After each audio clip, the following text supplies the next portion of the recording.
দেশের বাজারে ফের বাড়ল সোনার দাম। এবার নতুন করে প্রতি ভরিতে ভালো মানের সোনার 22 ক্যারেট দাম বেড়েছে 4,188 টাকা। এখন থেকে দেশের বাজারে প্রতি ভরি 22 ক্যারেটের সোনা বিক্রি হবে 2,08,471 টাকায়। আগামীকাল বুধবার থেকে সারা দেশে সোনার নতুন এ দর কার্যকর হবে। মঙ্গলবার রাতে বাংলাদেশ জুয়েলার্স অ্যাসোসিয়েশন বাজস এক সংবাদ বিজ্ঞপ্তিতে সোনার দাম বৃদ্ধির তথ্য জানায়। এতে বলা হয়, স্থানীয় বাজারে তেজাবি পিওর গোল্ড সোনার মূল্য বৃদ্ধি পেয়েছে। সে কারণে সোনার দাম সমন্বয়ের সিদ্ধান্ত নিয়েছে বাজস।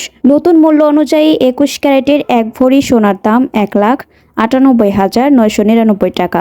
18 ক্যারেটের এক ভরি সোনার দাম 1,70,563 টাকা এবং সনাতন পদ্ধতির এক ভরি সোনার দাম 1,41,857 টাকা নির্ধারণ করা হয়েছে। তবে অপরিবর্তিত আছে রূপার দাম।